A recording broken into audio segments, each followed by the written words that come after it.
অবশ্যই আমি মানুষকে বানিয়েছি পরিশ্রম করার জন্য। আপনার এই শরীর, আপনার এই মেধা, এগুলো তো শ্রম দিয়ে পৃথিবীর মানুষকে কিছু দেওয়া লাগবে।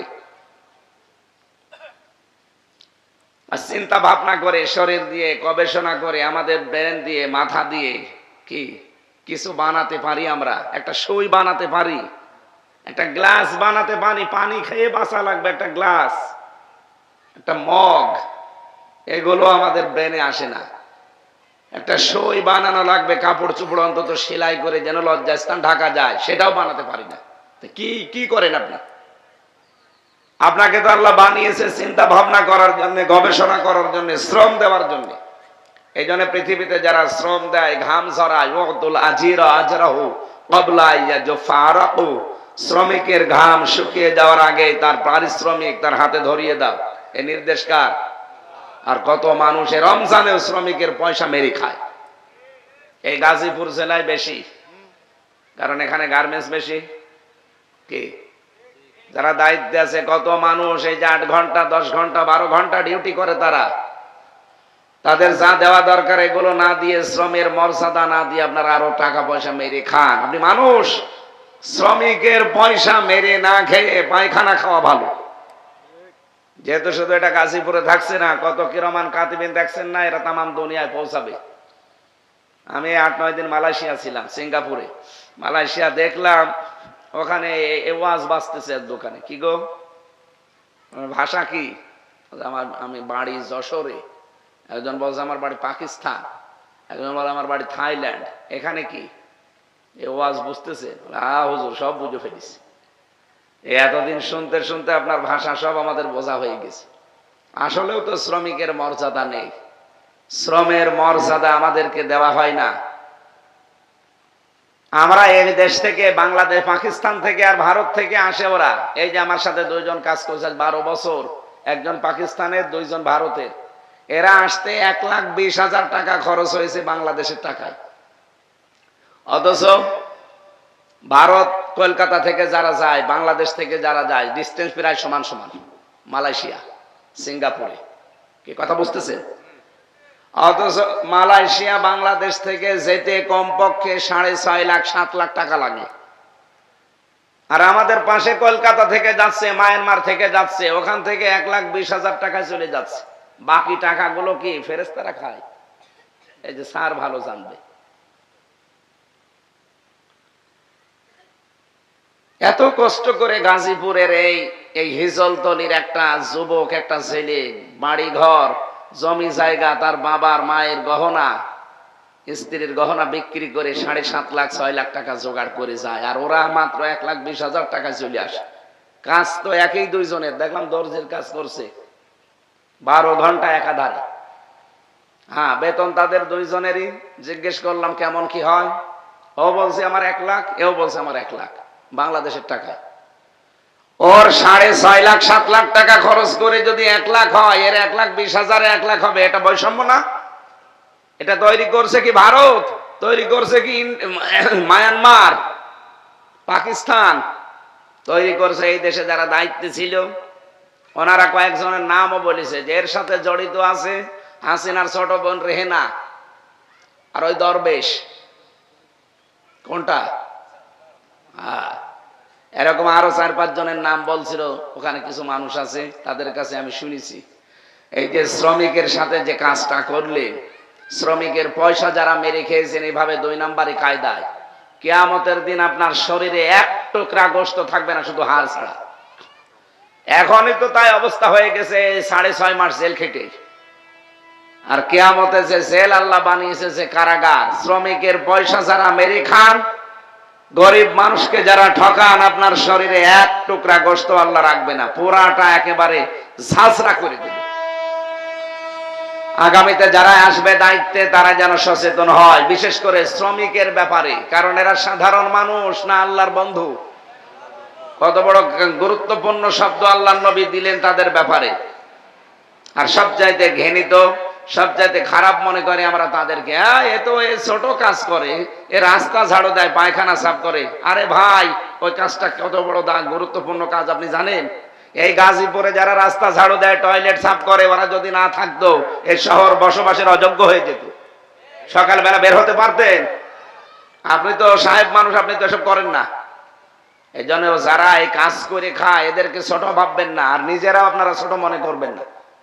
আপনারা মনে করবেন আপনারা আল্লাহর বন্ধু। হ্যাঁ, এখন যদি মনে করেন আল্লাহর বন্ধু তো হয়েই গেছে, নামাজ রোজার দরকার হবে, ওটা তো মাস্ট বি লাগবে।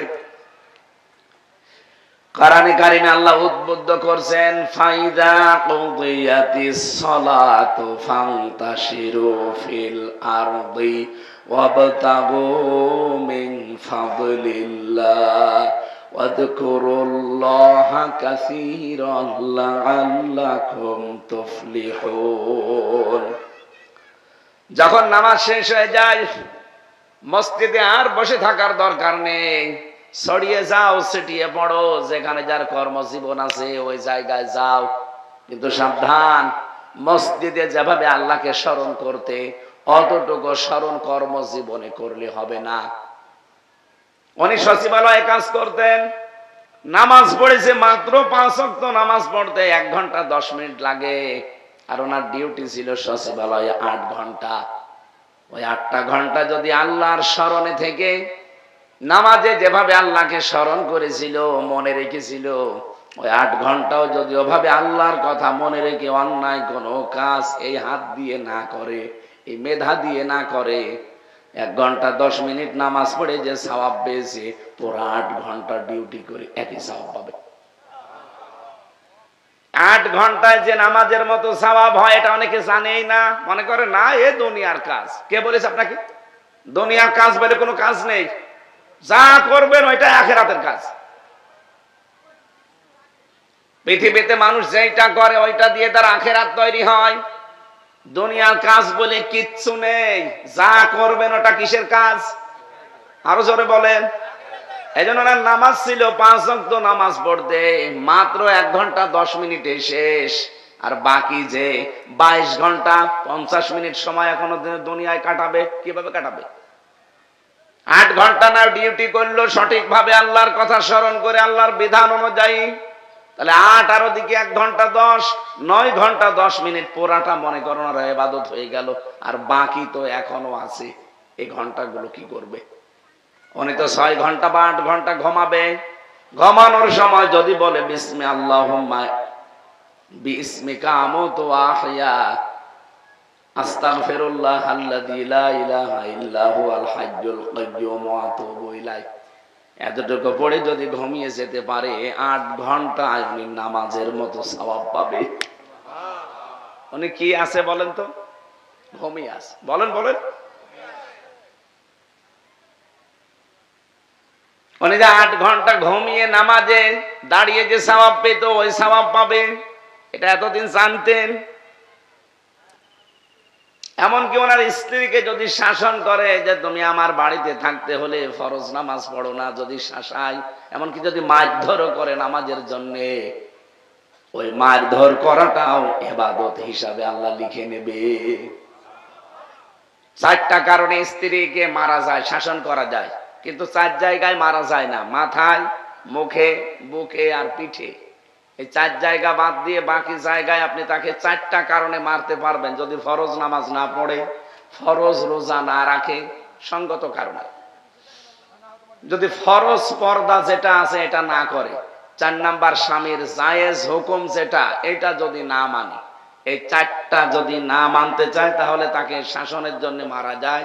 মাজা থেকে শুরু করে পা পর্যন্ত লাঠি হবে, কোদালের আছাড়ি, কি 1 বিঘত পরিমাণে একটা লাঠি, তাও নিজের হাত দিয়ে ধরা লাগবে, পিলাস দিয়ে ধরা যাবে না। একদিন আমারে বলছে, হুজুর লাঠি 1 হাত হোক, 1 বিঘত হোক, আমি পিলাস দিয়ে ধরে বড় করে মারব। নাই তো 1 বিঘত লাঠি ও যদি নিজের হাত দিয়ে ধরে মারা যায়, ও ছাতা কি লাগবে? ও তো মারলে হবে না, গুঁতো দেওয়া লাগবে। না, স্ত্রীর গায়ে হাত তোলা এটা ইতর মানুষের কাজ। আমি যে পয়েন্টে কথা বলছিলাম, আপনি নামাজ শেষ হয়ে গেলে মসজিদে আর থাকতে পারেন না, অথচ নামাজের আগে আল্লাহ ওয়াজকুরুল্লাহ শব্দটা দেননি। পুরা কোরআনে দেখবেন নেই। কিন্তু যেখানে কাজের কথা, কর্মজীবনের কথা, প্র্যাকটিক্যাল লাইফের কথা সঙ্গে সঙ্গে আল্লাহ দিয়েছেন অজকুরুল্লাহ। তার মানে নামাজের চাইতে বেশি স্মরণ করা লাগবে কর্মজীবনে। এইটা আজ মুসলমানদের ভেতরে নেই, এ কারণে আমরা উঠে দাঁড়াতে পারি না। অন্যান্য জাতিগুলো আমি দেখে আসলাম, তারা আল্লাহকে বিশ্বাস করে না, কোরআন বিশ্বাস করে না, কিন্তু তাদের কর্মজীবনে এই মানুষগুলো দায়িত্বশীল, এই জন্য তারা দাঁড়িয়ে যাচ্ছে। মালয়েশিয়ার মতো দেশ, এত বড় বিশাল দেশ, বাংলাদেশের মতো প্রায় 5টা জোড়া দিলে যত বড় হবে এত বড়, মানুষ মাত্র 3 কোটি, তাও বাংলাদেশ থেকে 20 লাখ, ইন্ডিয়া থেকে এরকম আরো 30 লাখ, থাইল্যান্ড থেকে এসেছে, পাকিস্তান থেকে গেছে আরো 20 লাখ, এরকম সব মিলে 1 কোটি, আর ওরা খুব বেশি হলো 2 কোটি। এই হচ্ছে তাদের রাষ্ট্র, মাত্র 3 কোটি মানুষ নিয়ে এরকম 5টা বিশাল দেশ, তারা আজ উন্নত। আর আমাদের 20 কোটির উপরে মানুষ, আমরা তাদের যদি 3 কোটি মানুষের 6 কোটি হাত হয়, আমাদের 20 কোটি মানুষের 40 কোটি হাত। কথা বলেন, এই হাতগুলো আমরা যদি আজ কাজে লাগাতে পারতাম, এই মানুষকে যদি মানুষ সম্পদে পরিণত করতে পারতাম, এই দেশটা দাঁড়িয়ে যেত। মালয়েশিয়া 2004 সালের পর থেকে দাঁড়িয়েছে, আমরা তার আগে দাঁড়িয়ে যেতে পারতাম, কিন্তু খালি চুরি চুরি আর চুরি, সব জায়গায় চুরি, কর্মজীবনে চুরি, টাকা পয়সায় চুরি, পাচারে চুরি, সব চুরিতে আছে। আর এই চুরির আইনটা কোরআন দিয়ে পাশ করতে দিতে চায় না তারা, যারা সব চাইতে বড় বড় চোর। কারণ তারা জানে যে চুরির আইন যদি সেই 1971 সালে 72 সালে যখন সংবিধান হয়েছিল, ওই সময় যদি চুরির আইনটা ওই জায়গায় লেখা থাকতো কোরআন দিয়ে যে হাত কেটে দাও, তাহলে এদেশের বহু মানুষের হাত গলায় চলতো। এই জন্য ওরা কোরআনের এই আইনকে বর্বর আইন বলতো। একজন মারা গেছে, আমি নাম নিলাম না, উনি বলতো কোরআনের এই আইনটা সূরা মায়েদার এই 37 নম্বর আয়াত, 38 নম্বর আয়াত, আস-সারিকু ওয়াস-সারিকাতু ফাকতাউ আইদিয়াহুমা, চোর চুরি করলে নারী হোক পুরুষ হোক, সাক্ষ্য প্রমাণে যদি ধরা হয় তার হাত কেটে দাও। এই নির্দেশ কার? উনি বলতো এটা বর্বর আইন, কারণ সে জানে যে আমার কালো বিড়াল বের হয়ে গেছে, যদি এটা প্রমাণ হয় তাহলে আমার কি কাটা যাবে, এই জন্য হাত কাটার আইনকে সে বর্বর আইন বলতো। বাংলাদেশে এখন অনেক জাহেল, অনেক অজ্ঞ মানুষ দায়িত্বে আছে, তারা দেখতে পাচ্ছে। আজকে একজন বলেছে যে নামাজ রোজার মতোই এই সে সামনে পয়লা বৈশাখ আসতেছে, নামাজ রোজার মতোই পয়লা বৈশাখ আমাদের সংস্কৃতি। এ কথা কেউ বললে তার ঈমান থাকার কথা? কোথায় নামাজ রোজা আর কোথায় পয়লা বৈশাখ? আরে পয়লা বৈশাখের যে কালচার পালন করা হয় এদেশে, এগুলো তো হিন্দুদের। আপনি তো পালন করবেন পয়লা মুহররম ইমাম হোসাইনের মতো, যে অন্যায় দেখলে জীবন দিয়ে হলেও প্রতিবাদ করা লাগবে, এর নাম। আর ওরা পয়লা বৈশাখে বাদর সাজে, আল্লাহকে দেখাতে চায় যে মানুষ বানিয়েছে, আমার ভালো লাগে না, আমি বাদর হলে ভালো লাগতো। আল্লাহর সৃষ্টি যারা বিকৃত করে, আল্লাহ সবচাইতে বেশি রাগ হয় তাদের প্রতি। আল্লাহ আমাদের জাতিকে যেন হেফাজত করে, আর এ কথা যিনি বলেছেন তিনি যেন তাওবা করেন। অথবা 16 কোটি 18 কোটি 20 কোটি মানুষ কিন্তু একবারে আবার ওই জালেমদের মতো খেপে গেলে আপনারও গদিতে থাকতে পারবেন না। এদেশের মানুষের আর কিছু না থাক, অন্তত এতটুকু ঈমান আছে যে আল্লাহ রসুলের উপরে কোনো আঘাত আসলে এরা আর তখন দল বেদল দেখে না। কি কথা বলেন না কেন? এটাই যদি আর না থাকে তখন আর অস্তিত্ব থাকবে না। এই জন্য এই কথা যিনি বলেছেন, বুঝে বলেছেন কি না বুঝে বলেছেন আমরা জানি না, আপনি তওবা করে নেবেন, নয়তো আপনার ঈমানের সমস্যা দেখা দেবে। আমরা কর্মজীবনের কথা দিয়ে শুরু করেছিলাম, নামাজের চাইতে এখানে জানলাম কর্মজীবনের দাম কত বেশি। আমরা এই জন্য মসজিদে প্রবেশ করলে দেখবেন দুনিয়ার সব মানুষ একটা দোয়া পড়ে, আল্লাহুম্মা ইফতাহলি বা মাফতাহলি আবওয়াবা রহমাতিক, হে আল্লাহ তোমার রহমতের একটা না, আবওয়াব বহুবচন, বাবের যত দরজা আছে সব খুলে দাও। তাহলে রহমত পাওয়ার জায়গা কোনটা? মসজিদ। বলেন না কেন? রহমত পাওয়ার জায়গা, রহমত পাওয়া শেষ, এবার আপনি আর মসজিদে বসে থাকতে পারবেন এ কথা আল্লাহ কোরআনে দেয়নি। ফান্তাশিরু ফিল আরদ, ছড়িয়ে যাও জমিনে। ছড়িয়ে যাওয়ার সময় কি বলবা? এই জন্য মসজিদ থেকে বের হওয়ার সময় কি বলা লাগে? আল্লাহুম্মা ইন্নী আসআলুকা মিন ফাদলিকা। এই যে কোরআনের আয়াতে ছিল অবতাগু মিন ফাদলিল্লাহ, আল্লাহর রিজিক, আল্লাহর অনুগ্রহ তোমরা তালাশ করো, অনুসন্ধান করো, খোঁজ করো। আর এই দোয়াতেও আল্লাহ ওই শিক্ষাটাই আমাদেরকে নবীজি দিলেন যে আল্লাহুম্মা, হে আল্লাহ, ইন্নী, অবশ্যই আমি, আসআলুকা, আপনার কাছে চাই, মিন ফাদলিকা, আপনার রিজিক চাই। তাহলে ফজল মানে রিজিক, ফজল মানে কি? এটা পাওয়ার জন্য কি মসজিদ, মাদ্রাসা, খানকা, ঈদগাহ, গোরস্থান, কোন জায়গা? জমিন। বলেন বলেন। ফান্তাশিরু ফিল আরদি, ছড়িয়ে যাও জমিনে। সুতরাং রিজিকের জন্য কোথায় থাকা লাগবে? এই জমিনে ছড়িয়ে ছিটিয়ে এই সেক্টরে কাজ করছে। আপনি যদি কাজটা মনে করেন যে না নামাজের মতো এইটাও ইবাদত, বাংলাদেশ তো একেবারে দাঁড়িয়ে যাওয়ার কথা। কারণ নামাজে যেমন চুরি করা যায় না, 8 ঘন্টা ডিউটিতেও চুরি করা যাবে না। কথা বলেন না কেন?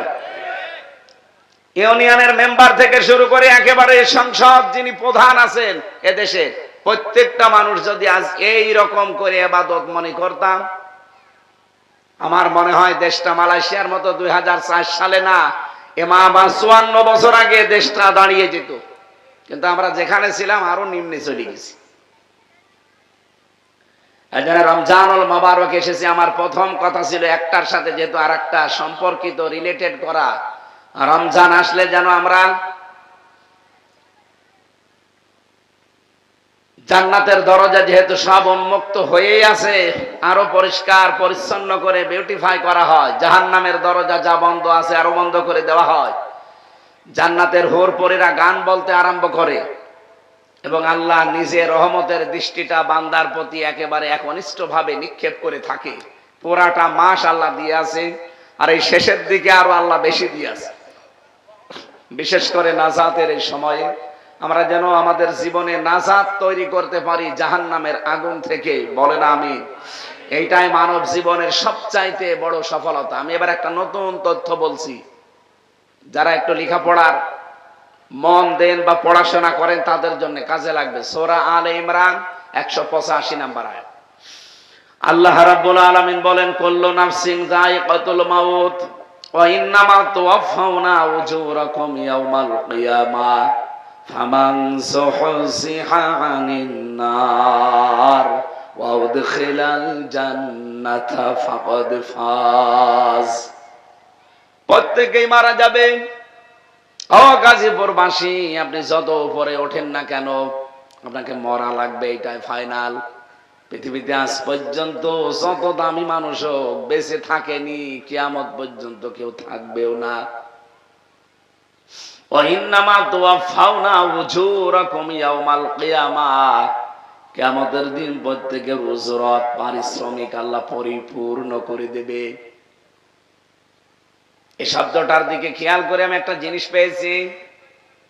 আমার এই 33 বছর বয়স, 92 সালে আমার জন্ম। আমি যদি এই 33 বছরে মারা যাই, যত অপরাধ করেছিলাম ওই অপরাধগুলো আমার মাথার উপরে চাপিয়ে দিলে আমার বিচার শেষ হয়ে যাওয়ার কথা।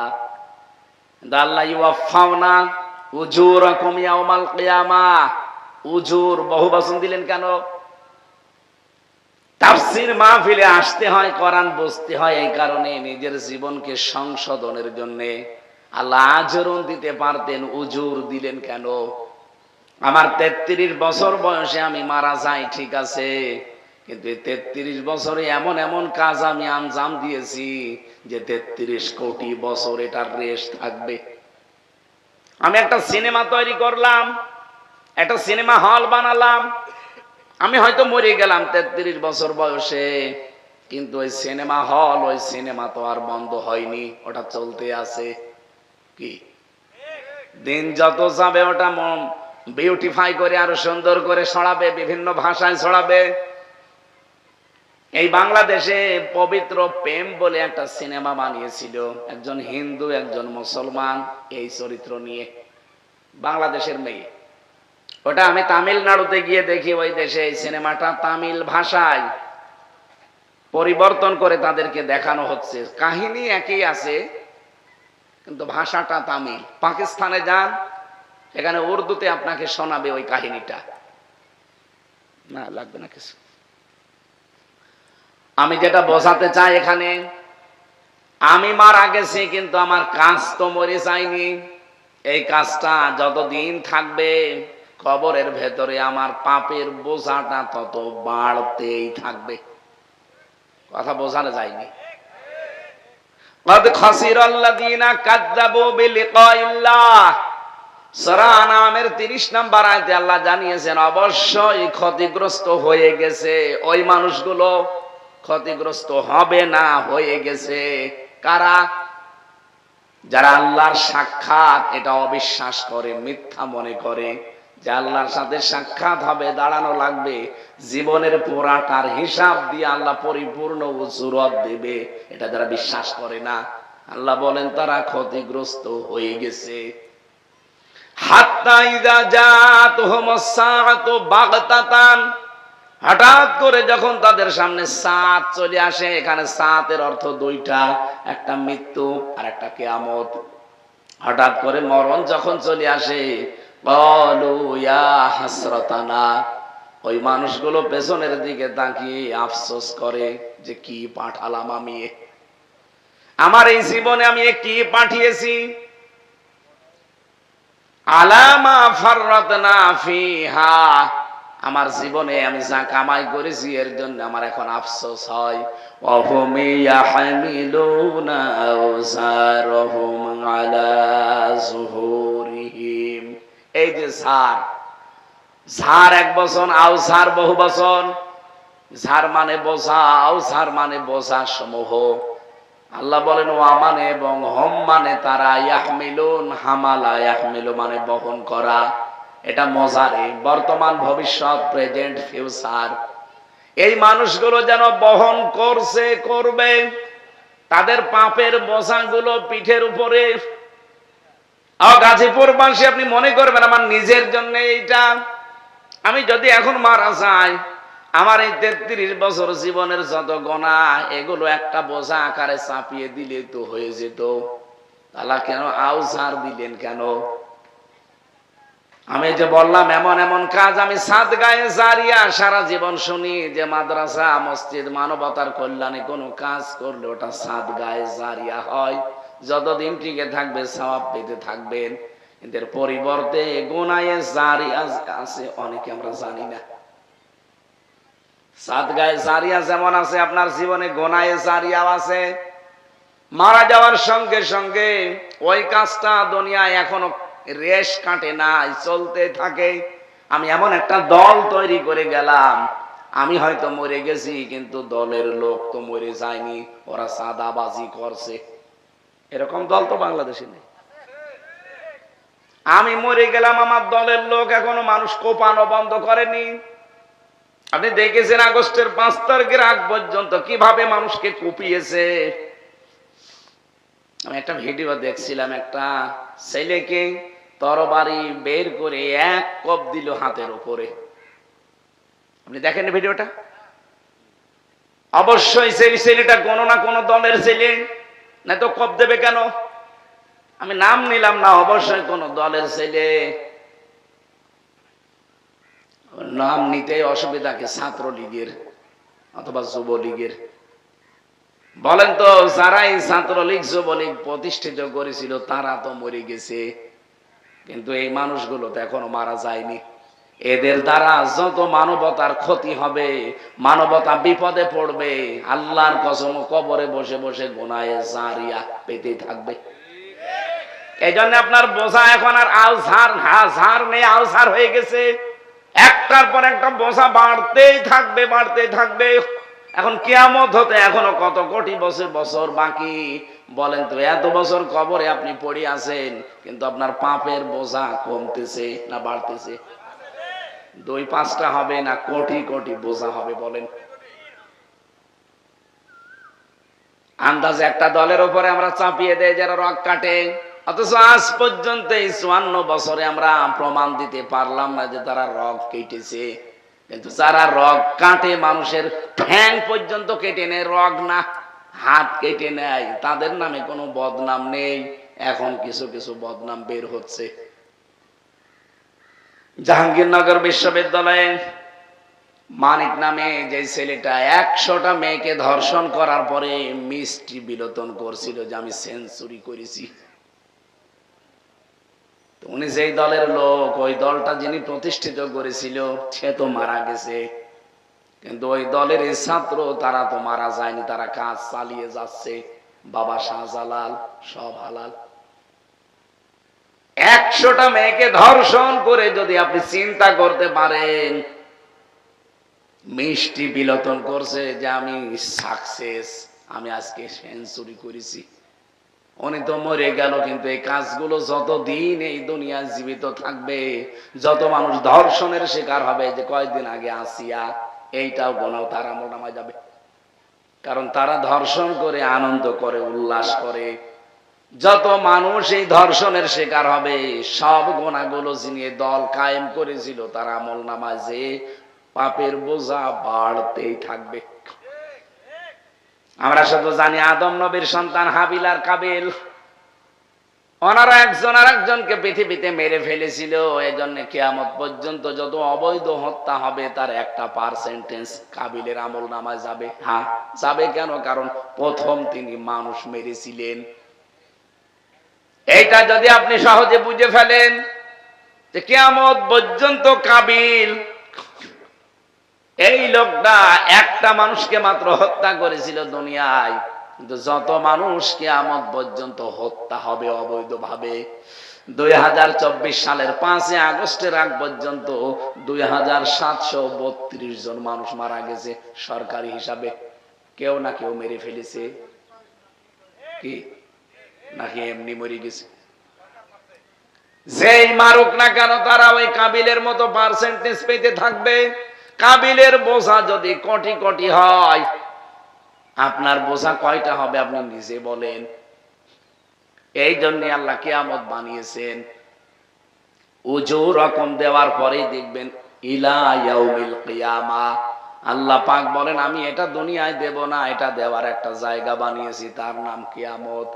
কারণ তোমাকে আমি একটা জীবন দিলাম, তুমি একজন মানুষকে মেরে ফেললে, তোমাকে মেরে ফেললে তো শেষ, কিন্তু না, তুমি যদি একা 1000 মানুষ হত্যা করার কারণ হয়ে দাঁড়াও, তোমার ইশারায় যদি 1000 মানুষ মারা যায়, তোমাকে একবার মেরে ফেললে তো হবে না, তোমাকে মারা লাগবে 1000 বার। দুনিয়া এরকম জায়গা আছে? বলেন বলেন, আপনি তো একবার মেরলে শেষ, তো 1000 বার মারবো কি করে? এই জন্য আল্লাহ কিয়ামত বানিয়েছেন। ফামান কি ওয়াইন্নামা তুওয়াফাউনা উজুরাকুম ইয়াউমাল কিয়ামাহ, কিয়ামতের ময়দানে তোর পারিশ্রমিক, তোর উজুরত আমাকে পরিপূর্ণ করে আমি দিয়ে দেব। যা তুই যা যা করেছিলি, তুই যদি একটা কারণ হয়ে থাকিস 20,000 মানুষ হত্যা করার, তোকে আমি 20,000 বার কিয়ামতে মারবো। কিভাবে মারবো? তোর চামড়া পাল্টাবো, শুধু চামড়া একটার পরে একটা পাল্টাতেই থাকবে। চামড়া পরিবর্তন করে নতুন চামড়া লাগানো, এটাতে কত বড় কঠিন কাজ, আপনি একটু লাগিয়ে দেখেন। আল্লাহ বলেন কিয়ামতে এই শাস্তিটা বৃদ্ধি করার জন্য আমি আল্লাহ ময়দানে মাহশার বানিয়েছি। ফামানে যুহজিফা আনিন নার ওয়া উদখিলাল জান্নাতা ফাকাদ ফাজ, ওই লোকটার জীবন সফল যাকে আল্লাহ জাহান্নামের আগুন থেকে মুক্ত করে জান্নাত দিয়ে দিয়েছে। এদিকে তাকান, খুব গুরুত্বপূর্ণ বিষয় এটা। ফামান যুহজিহা আনিন নার, আল্লাহ বলেন সফল ওই লোকটার জীবন, যেই লোকটাকে জাহান্নাম থেকে আল্লাহ বাঁচিয়ে দিয়েছে, না বাঁচাবে, বাঁচাবে বাঁচাবে এই কথা কোরআনে আছে, বাঁচিয়ে দিয়েছে এই কথা কোরআনে নেই, কারণ এটা বর্তমান ভবিষ্যতের শব্দ। আল্লাহ মাঝি অতীতের শব্দ দেননি যে তাকে বাঁচিয়ে দেওয়া হয়ে গেছে, না। আল্লাহ বলেন ওই লোকটার জীবন সফল যাকে আল্লাহ জাহান্নামের আগুন থেকে বাঁচাবে, ওয়াদখিলাল জান্নাহ, আর জান্নাতে প্রবেশ করাবে, ফাকাদ ফাজ, সেই লোকটা সফল হয়ে গেছে। এবার আসেন তো, এই আয়াতের বাস্তব ব্যাখ্যা পেয়েছি আমি দুইটা। এক নম্বরে, কিয়ামতে আসল কিন্তু হার জিতের জায়গা, ওখানে সফলতা ব্যর্থতার আসল জায়গা ময়দান। দুনিয়ার জীবনে সফল বিফলের কোনো মার পেছ নেই, এখানে যদি আপনি বিফল হয়ে মারা যান, কিয়ামতে যদি আল্লাহ জাহান্নামের আগুন থেকে আপনাকে মুক্ত করে জান্নাতে দিয়ে দেয়, আপনার জীবন সফল। এটা তো মরণের পরে গেল। আর একটা ব্যাখ্যা আছে, দ্বিতীয় ব্যাখ্যা হচ্ছে আপনাকে যদি আল্লাহ জাহান্নামের কাজগুলো আস্তে আস্তে ছেড়ে দেওয়ার তৌফিক দেয় আর জান্নাতের কাজগুলো আস্তে আস্তে করার সুযোগ করে দেয়, আপনি মনে করবেন আপনার জীবন সফল। আমি বোঝাতে পারছি কথা? আপনি এবার ভাবেন তো আপনি কোন জায়গায় আছেন। জাহান্নামের কাজগুলো, অন্যায়গুলোকে আস্তে আস্তে আমি ছেড়ে দিতে পারছি, আর জান্নাতের কাজগুলোকে আমি আস্তে আস্তে ধরতে পারছি। যদি পারেন, এরকম জীবন যদি তৈরি হয়, বুঝবেন আপনার ফাকদ ফাজ, জীবন সফল হচ্ছে। আমাল হায়াতুদ দুনিয়া ইল্লা মাতাউল গুরুর। আল্লাহ আফসোস করে বলেন, বান্দারা, দুনিয়ার জীবন কিন্তু ধোঁকা। কি বলেন বলেন? আপনার মা বাবা ধোঁকা আপনার জন্য, আপনার সন্তানাদি, আপনার স্ত্রী, আপনার ভাই বোন, পৃথিবীর সব কিছু আপনার জন্য ধোঁকা।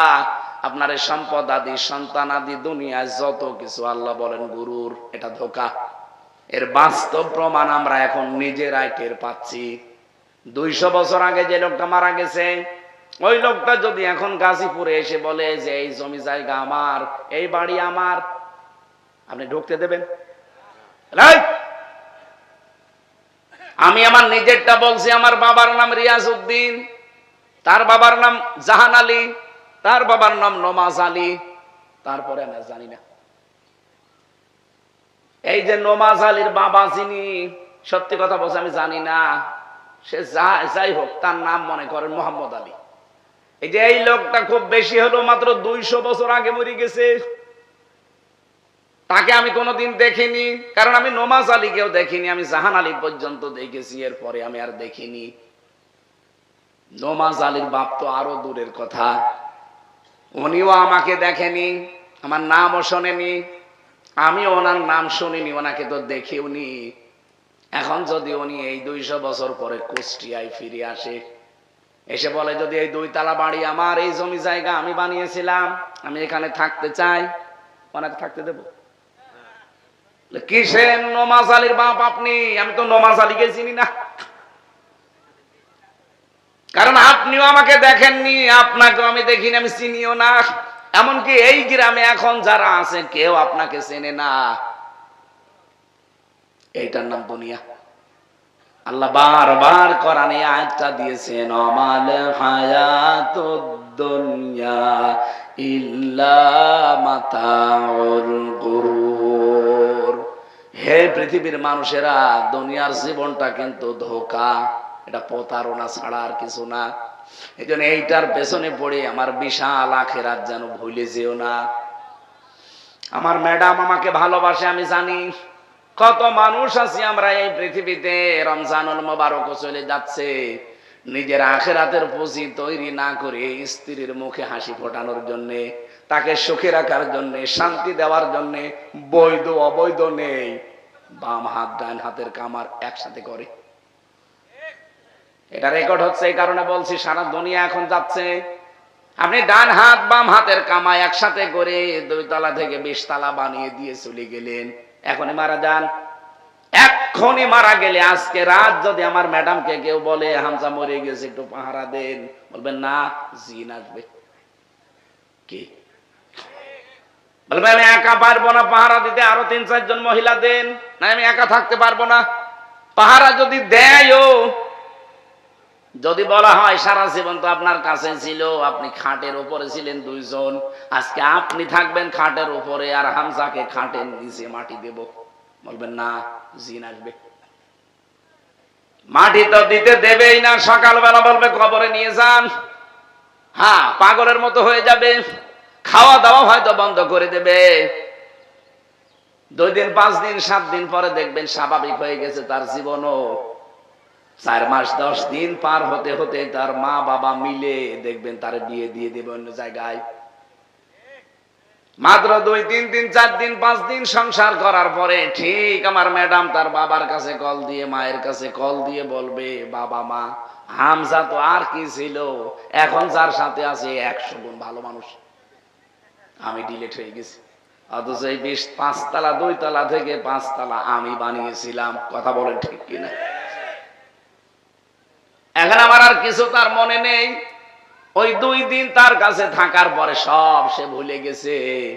বাবার কাছে এখন শোনামো হয় তার যে হামজারে কি দেখে দিয়েছিলেন, এখন যা পেয়েছি এর মতো আর জিনিস হয় না। আমি নিজে যেহেতু উপলব্ধি করছি, আপনাদেরকে উপলব্ধি করাচ্ছি। দুনিয়ার জীবন কিন্তু এরকমই। এজন্য কার পেছনে থেকে আপনার বিশাল আখিরাত আপনি নষ্ট করবেন বলেন?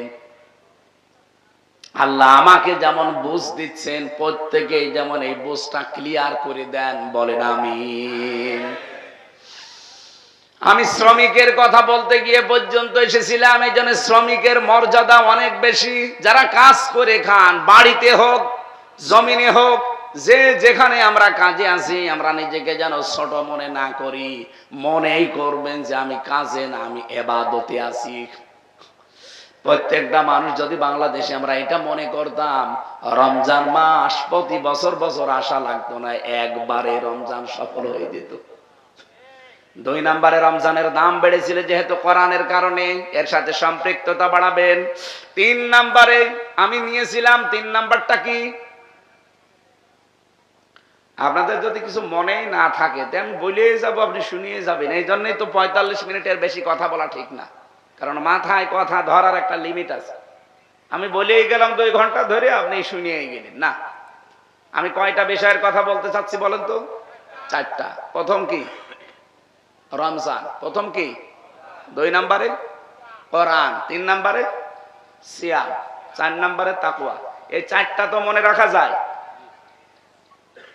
এবার আসেন গুরুত্বপূর্ণ একটা তথ্য। আপনি এর আগে আমার যতটুকু জানা আপনি এর আগে কোনোদিন শোনেননি, আজকে শুনবেন। 3 নম্বরে যেটা বললাম সিয়াম। পৃথিবীতে যত নবীকে আল্লাহ পাঠিয়েছেন প্রত্যেকটা নবীর উপরে সিয়াম ছিল ফরজ।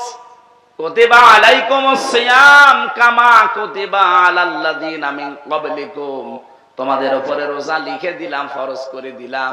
শুধু তোমাদের উপরে না, তোমাদের পূর্বে যারা দুনিয়া থেকে বিদায় নিয়েছে সবার উপরে রোজা কি? আরো জোরে বলেন। সবার উপরে সিয়াম ছিল ফরজ, কিন্তু সাওম না। এদিকে তাকান। আসিয়াম এবং আসসাওম শব্দ দুইটা শুনতে কাছাকাছি মনে হচ্ছে, আকাশ পাতাল পার্থক্য আছে। সিয়াম হচ্ছে কন্টিনিউ, একটার পর একটা আসতে থাকা ধারাবাহিক ভাবে। এই জন্য আপনি দেখবেন এই যে রমজান যারা পাননি, সিয়াম যারা পাননি, এটা কিন্তু আগামী বছর হলে আপনি আবার বেঁচে থাকলে পাবেন। কি বলেন বলেন? কিন্তু সাওমটা কি? এখানে যারা আছেন একজনকেও যদি কেউ বলতে বলে যে বলেন তো সিয়াম আর সাওমের ভেতরে পার্থক্য কি, না আমার জানা পারবে না, কারণ ওইভাবে ডিপলি চিন্তা হয়তো আপনারা করেননি। সিয়াম যেহেতু প্রত্যেক নবীর উপরে ছিল, কিন্তু তাদের সিস্টেম আলাদা ছিল। আমাদের সিয়াম হচ্ছে সকাল থেকে সন্ধ্যা পর্যন্ত না খেয়ে থাকা, পানি না পান করা, স্ত্রী সম্পর্ক থেকে বিরত থাকা, আর হারাম যত কাজ আছে হারাম কাজগুলো ছেড়ে দেওয়া। এই 4টা শর্ত পালন করার নাম হচ্ছে সাওম। এর নাম কি? আর সিয়াম কি? আমাদের উপরে তো সিয়াম ফরজ, অথচ আমি হাদিস পড়েছিলাম প্রথমে, আপনি দেখেছেন আস-সাওমুলি আস-সিয়ামুলি বলি নাই, কারণ হাদিস হচ্ছে আস-সাওমুলি, রোজা আমার জন্য, ওয়ানা আজিজি বিহি বা ওয়ানা উজিজা বিহি, এর পুরস্কার আমি আল্লাহ নিজে দেব, অথবা আমি নিজেই তার পুরস্কার হয়ে যাব। এটাকে সিয়ামের জন্য না সাওমের? বলেন বলেন। সাওম কাকে বলে বোঝা গেছে? কি? না খেয়ে থাকা খাবার, না খেয়ে থাকা পানি, স্ত্রী সম্পর্ক থেকে দূরে থাকা, আর হারাম কাজ যাবতীয় ছেড়ে দেওয়া। কয়টা শর্ত? আরো জোরে। কিন্তু সিয়ামটা কাকে বলে? আপনি দেখেন অন্যান্য নবীর উম্মতের উপরে সিয়াম ছিল, কিন্তু তাদের সিয়াম আমাদের মতো এই 4টা বিষয় ছিল না। হযরতে মারিয়ম আলাইহিস সালাম তিনি সিয়াম ছিলেন, তার সিয়াম বা তার রোজার নিয়ম ছিল কি? তিনি সব করতে পারতেন, তিনি খাবার খেতে পারতেন, পানি পান করতে পারতেন, সব করতে পারতেন দুনিয়ায়, শুধু কথা বলতে পারতেন না। তার মারিম আলাইহিস সালামের যে নিয়ম, তার রোজার যে নিয়ম সিয়ামের, ওনার সাথে আমাদের রোজার মিল আছে? বলেন বলেন। এখন যদি বলেন না আমি মরিয়মের মতো রোজা রাখবো, শুধু কথা বলবো না আর সব খাবো, হবে? কারণ আমাদের ওই রোজা আল্লাহ দেয়নি। এই জন্য সিয়াম এটা কন্টিনিউ, প্রতি বছর আসতেই থাকবে, এটা কিয়ামত পর্যন্ত। কিন্তু সাওম এটা আপনাকে তৈরি করা লাগবে। আমি আশা করি কথা বোঝাতে পেরেছি। আর সিয়াম আর সাওম কি এক? সিয়াম আসে কন্টিনিউ, ধারাবাহিক ভাবে একটার পরে একটা, আর প্রত্যেকটা উম্মতের উপরে সিয়াম আছে। এ পৃথিবীতে এখন ৪,৫০০ ধর্মের মানুষ বাস করে, প্রত্যেকটা ধর্মের মানুষ সিয়াম রাখে। আপনি ইহুদিদের দিকে তাকান, তারাও সিয়াম রাখে, কিন্তু তারা সেহরি করে না। খ্রিস্টানদের দিকে তাকান, তারাও সিয়াম করে, কিন্তু তারা ইফতারি করে না। এই যে হিন্দু যারা মুশরিক, এরাও বাবা মা মরে গেলে সিয়ামই করে, রোজায় রাখে, উপোস বলে, কি বলে? ওরা না খেয়ে থাকে না, কিন্তু তারা সেহরিও করে না, ইফতারিও করে না। আর আমাদের যে সিয়াম, এখানে সেহরি আছে, ইফতারি আছে, আর ওই 4টা শর্ত মেনে চলা আছে। নবীজি হাদিসে কুদসি, এটা বিশ্ব নবী এই জন্য জানিয়েছে, আস-সাওমু লি ওয়া আনা আজিজি বিহি। এটা আল্লাহর কথা নবীর মুখ দিয়ে বের হচ্ছে। কেউ যদি সিয়াম সাধনা করে, সাওম পালন করে, আমার আল্লাহ পাক নিজে তাকে পুরস্কার দেবেন, অথবা নিজেই পুরস্কার হয়ে যাবেন। এখন আমার প্রশ্ন, আল্লাহ সিয়ামটা কেন রমজানে দিলেন? এখনো তো 12 মাস ছিল, সেই মাসে সিয়ামটা দিলেন না কেন? রমজানের সাথে, কোরআনের সাথে সিয়ামের এমন অঙ্গাঙ্গি ভাবে জড়িত সম্পর্ক, আপনি এর ভেতরে না ঢুকলে বুঝবেন না। বক্তা চলে এসেছে, তো এই জন্য আমি তাড়াতাড়ি করছি। 4 নাম্বার বলেছিলাম তাকওয়া, লাআল্লাকুম তাত্তাকুন। রব্বুল আলামিন বলেন সিয়ামটা দিয়েছি এই কারণে, যাতে তোমরা তাকওয়াবান হতে পারো, তাকওয়া অর্জন করতে পারো। এই তাকওয়াটা কি? এটা কি গাজীপুরের বাজারে কিনতে পাওয়া যায়? পরে শুনবেন, এতক্ষণ যা করেছেন আমি কিছু বলি নাই, এদিকে তাকান এবার। এই 4টা বিষয়, আমি এটাও জানি যে 4টা বিষয় জীবনে শোনেননি, এখনই শুনবেন। তাকওয়া মানে আমার মতো জব্বা গায়ে দিয়ে, পাগড়ি মাথায় দিয়ে, সুন্দর টুপি মাথায় দিয়ে, হাতে তসবিহ নিয়ে হু হু করা না। তাকওয়ার ব্যাখ্যা পেয়েছি আমি 4টা। হযরতে আলীকে জিজ্ঞাসা করা হচ্ছে, ও আলী, তাকওয়া কাকে বলে? হযরতে আলী নবীর জামাই বললেন, 4টা বিষয় যার ভেতরে পাওয়া যাবে, সে যেন মনে করে আমার ভেতরে তাকওয়া তৈরি হয়েছে। আমি এবার প্রশ্নটা ছেড়ে দিলাম, বলেন তো, যে 4টা বিষয় হযরতে আলী বলেছিলেন, যে 4টা বিষয় যদি আপনার ভেতরে থাকে, তাহলে আপনি বুঝবেন আপনি তাকওয়াবান হয়েছেন। আর যদি না থাকে, আপনি যতই বুজুর্গ দাবি করেন, আপনি বুজুর্গ না, আপনি বেজির্গ। চলে এসেছে? এত বড় বক্তা চলে আসলে কথা বলা যায়? আলহামদুলিল্লাহ। ভাই, আমাদের শ্রদ্ধাভাজন বড় ভাই মাওলানা আব্দুল্লাহ আল আমিন, আন্তর্জাতিক অঙ্গনের কারি, আপনারা তেলাওয়াত শুনলে বুঝবেন। আলোচনা উন্নত মানের আলোচনা করে, ওনাদের কণ্ঠ, সাইদি সাহেবের বিদায় নিয়েছে, কিন্তু কণ্ঠটা মনে হয় আল্লাহ ওইটা পরিবর্তন করে ওনারে দিয়ে দিয়েছে। হ্যাঁ, এখানে আরেকবার হয়েছে। আলহামদুলিল্লাহ, ভাইয়ের কথা শুনবো আমরা। আমি রোজার মাস, এরপরে আমার আরেকটা অনুষ্ঠান আছে গাজীপুর, কি বলে ওটা, টাঙ্গাইলে, দেলদুয়ারে। রোজার মাসে যদি প্রতিদিন এই 2-3 ঘন্টা করে কথা বলা লাগে, আমার তো গলা শুকিয়ে শেষে বলবো পানি দিন, পানি দিন। এই জন্য বেশি কথা বলাও ঠিক না। রোজার মাসে এই ক্লাসের মতো সর্বোচ্চ 40-45 মিনিটে শেষ করা দরকার। 1 ঘন্টা আমাদের হয়ে গেছে, আমরা আর বাড়াতে চাই না। শুধু 4টা বিষয় খুব তাড়াতাড়ি ব্যাখ্যা ছাড়া বলি, আপনি মনে করে রাখবেন, লিখে রাখবেন। 1 নম্বরে আল খাউফু মিনাল জালিল, আল্লাহর ভয় তৈরি করা। আল্লাহকে যেমন না দেখে আপনি ভয় করছেন, বিশ্বাস করছেন, না দেখে ভয়ও করা লাগবে। 2 নম্বরে আল আমালু বিত-তানজিল, আল্লাহর কোরআন অনুযায়ী আপনার আমল হওয়া লাগবে, কাজ হওয়া লাগবে। আমাদের কাজ আমল হয়, কিন্তু কোরআনের বাইরে। এই জন্য কাজ কারবার যদি কোরআন কেন্দ্রিক হয়, কোরআনের সাথে সম্পৃক্ত হয়, তখন আপনি বুঝবেন যে আপনার ভেতরে তাকওয়া আছে। নামাজ এটা কোরআনের আমল না? রোজা কোরআনের আমল না? এক কথা বলেন না কেন? হজ করা কোরআনের আমল না? কয়বার করে আছে কোরআনে? নামাজের কথা খুব বেশি হলো আপনি 82 বার পাবেন। রোজা রাখা লাগবে কথাটা সর্বোচ্চ আপনি এক জায়গায় পাবেন। হজ করা লাগবে কথাটা জীবনে কোরআনে এক জায়গায় পাবেন। যাকাত দেওয়া লাগবে কথাটা আপনি 82 জায়গায় পাবেন। কিন্তু এই দেশে ইসলাম প্রতিষ্ঠিত করা লাগবে, দিন কায়েম করা লাগবে, এই কথাটা আছে 918 জায়গায়। কোরআনের আমল এইগুলো। আপনি নামাজটা মেনে নিলেন, রোজাটা মেনে নিলেন, হজটা মেনে নিলেন, যাকাতটা মেনে নিলেন, 56,000 বর্গ মাইলে যে কোরআনে কারিম প্রতিষ্ঠিত করা লাগবে এটা আপনি মানেন না। আর কেউ মানতে বললে আপনি বলেন এটা ধর্ম ব্যবসা। এক কথা বলে দেখা, তাহলে এইটা যদি ধর্ম ব্যবসা হয়, নামাজও কি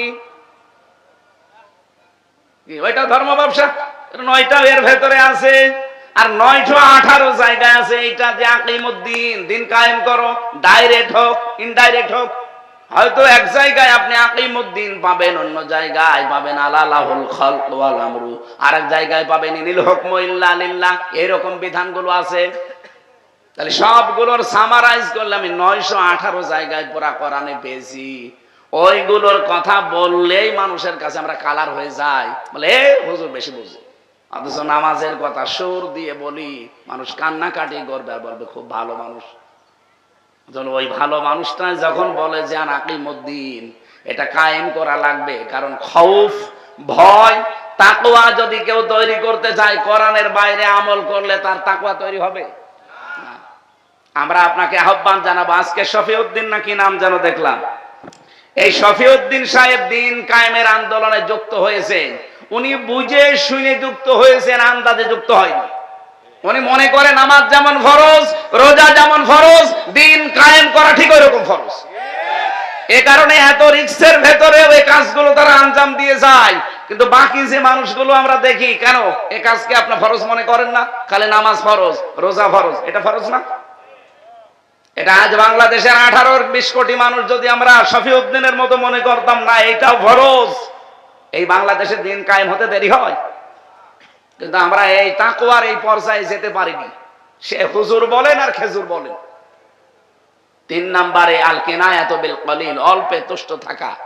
অল্পে তুষ্ট থাকতে পারি না আমরা, এই কারণে দেশটা আরো বসে যায়।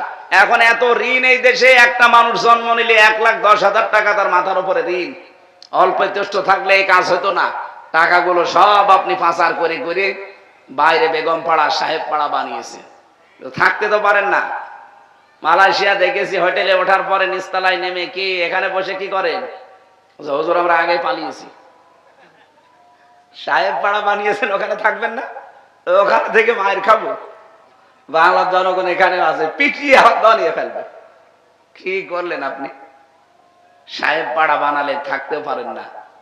টাকাগুলো যদি এই দেশে কর্মসংস্থান তৈরি করতেন, মানবতার কাজে লাগাতেন, দিনের কাজে লাগাতেন, এই দেশে 36 লাখ যুবক, এই যে স্যার জানে, এই যুবকগুলো বাইরের দেশে যে রাস্তা ঝাড়ু দেয়, পায়খানা সাফ করে, রুটি বানায়, কাপড় সেলাই করে, এগুলো করা লাগতো না। এই দেশে তারা সম্মানজনক রিজিক কামাই করতে পারতো। এই কথা বলে না কেন? এটার জন্য যারা দায়ী তাদেরকে ক্ষমা করা যায় কোন লাইনে? এই জন্যই তো বাংলার জনগণ চাচ্ছে না যে তারা আবার স্বাভাবিক আসুক। আসলে ওরা আর আবার অস্বাভাবিক করে ফেলবে। সুতরাং যেখানে আছে সেখানে থাক। দরকারাই দাদারে মুসলমানি দিয়ে বিয়ে দিয়ে দিন। বুড়ে বয়সে মুসলমানি দেওয়া একটা সমস্যা আছে। হাসাম দরকারে আমরা বাংলাদেশ থেকে পাঠাবো, বুড়ো হাসাম পাঠাবো যেন চোখ বন্ধ করে কেটে দেয়। সাথে যা গোড়া কাকে যেখানে কাটে কাটুক। তারপরেও দাদা মুসলমান না হলে তার বিয়ে শাদী হচ্ছে না। দাদারও শুনলাম যে বউ নেই, আর আমাদের ওইটারও নাকি স্বামী নেই। কি ওই একটা গান শুনছিলাম সেদিন, মোদির বউ নাই, পরেরটা জানি না। তো দুইটারে একসাথে মিলিয়ে অন্তত এই বুড়ো বয়সে যদি ছেলে মেয়ে হয় কিছু, ও আত্মীয় স্বজন আমরা আরো বাড়াই, তখন আমাদের আর বর্ডার থাকবে না। বাবা শাহজালাল সব হালাল হয়ে যাবে। না, যারা গেছে বিদায় নিয়ে তারা আর ফিরে আসার চিন্তা ভাবনা যদি করে, পৃথিবীর ইতিহাস পাল্টিয়ে যাবে। আজ পর্যন্ত কোনো পালানো মানুষ ফিরে এসেছে? সুতরাং এদেরকে যারা পুনর্বাসন করার জন্য বিভিন্ন রকমের চিন্তা ভাবনায় আছেন, আপনার চিন্তা থেকে সরে আসেন। এদেশের মানুষ কিন্তু আগস্টের 5 তারিখের আগে নেই, এটা পাল্টিয়ে গেছে। হ্যাঁ, কথা বলেন না কেন? যে যেখান থেকে এটা চেষ্টা চালাবেন ব্যর্থ হবেন, সে সেনাবাহিনী হোক আর অন্য বাহিনী হোক, যেখানে যারা আছেন। আমরা দেখছি সেনাবাহিনীর যিনি প্রধান, উনি অলরেডি আত্মীয়তার সম্পর্ক ছিন্ন করে জাহান্নামী হয়ে গেছে। কারণ আত্মীয়তার সম্পর্ক যারা ছিন্ন করে তারা কি, উনি কি করলো? ওনার নিজের আপন লোক আত্মীয়তার সম্পর্ক ছিন্ন করে ফেলেছে। এটা মিডিয়া আবার কাটছাট করে উল্টো পাল্টা বোঝা, কারণ এদের কাজই তো এরকম উলট পালট। আমরা হাদিস পড়েছিলাম যে লা ইয়াদখুলুল জান্নাতা কাতিউন, যারা আত্মীয়তার সম্পর্ক ছিন্ন করে তারা কি জান্নাতে যাবে না, তারা জাহান্নামী। তো ওনার আত্মীয় ছিল, উনি সম্পর্কটা যদি ঠিক রাখতে পারে না। এখন শুনছি গোপনে আবার বিভিন্ন কায়দায় সম্পর্ক ঠিক রাখার চেষ্টা চালাচ্ছে। কিন্তু বাংলাদেশের মানুষ এখন সেই জায়গায় আছে, এ দেশের মানুষ আর মানবে না।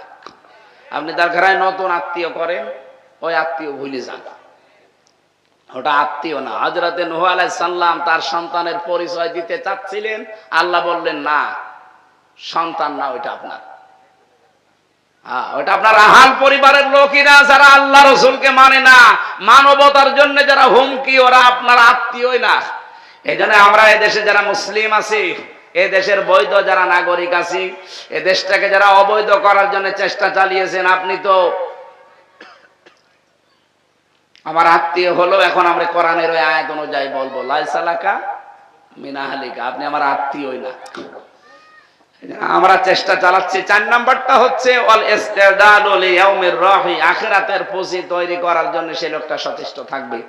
আল্লাহ রাব্বুল আলামিন আমাদেরকে 4টা যে স্তর বললাম, আল্লাহর ভয় তৈরি করা, কোরআনের আমল করা, অল্পে তুষ্ট থাকা, আর আখিরাতের পুঁজি তৈরি করার জন্য চেষ্টা চালানো। এই 4টা যার ভেতরে আছে তার ভেতরে তাকওয়া আছে, আর এই 4টা যার ভেতরে নেই সে আকাশ দিয়ে উড়ে গেলে ওর ভেতরে তাকওয়া নেই।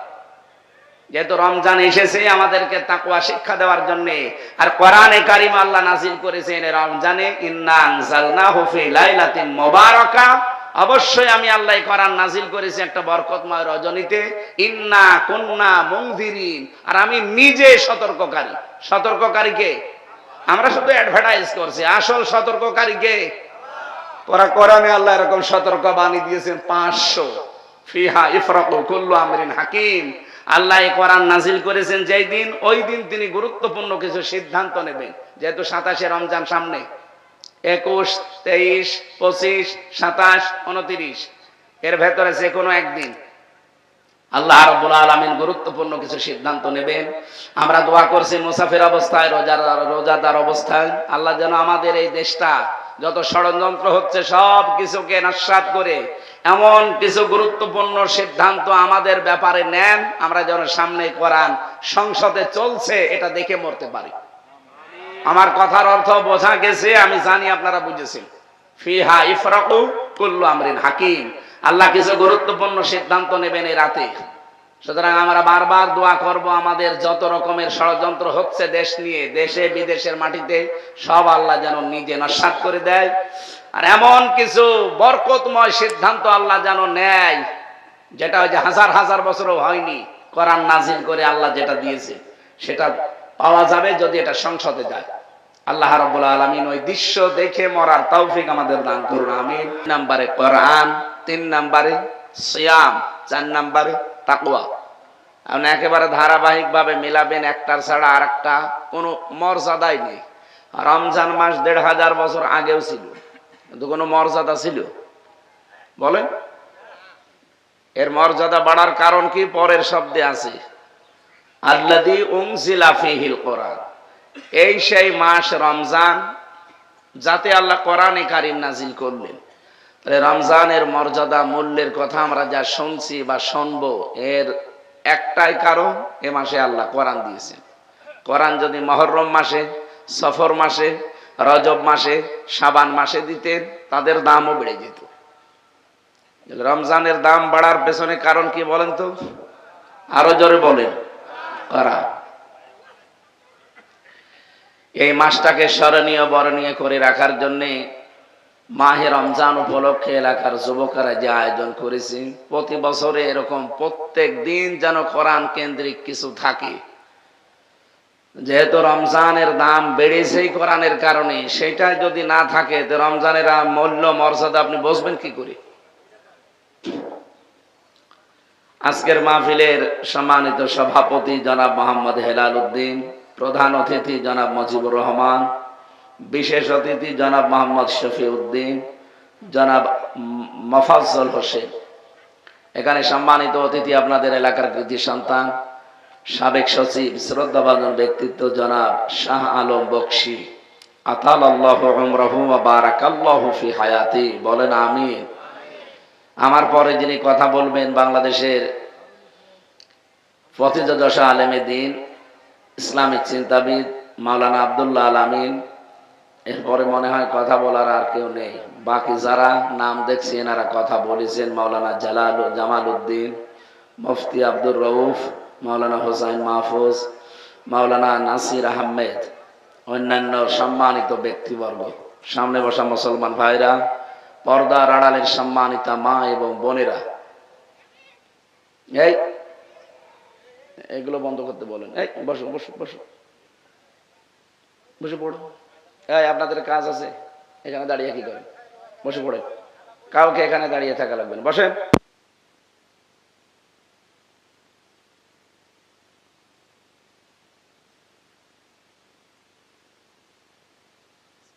বলছে কি গো, তোমাদের এলাকায় ওয়াজ মাহফিল আর তুমি এইভাবে মাহফিল দিয়েছি, তাই কত না আবার শোনা লাগবে। এদের অবস্থা তো তাই, এরা সারা দুনিয়া ছড়াবে আর এরা নিজেরা না শুনে উল্টা পাল্টার দিকে আছে। এই কাজ শেষ হয়ে গেলে বসে, আজকে আপনাদের ওয়াজ হবে, বসেন।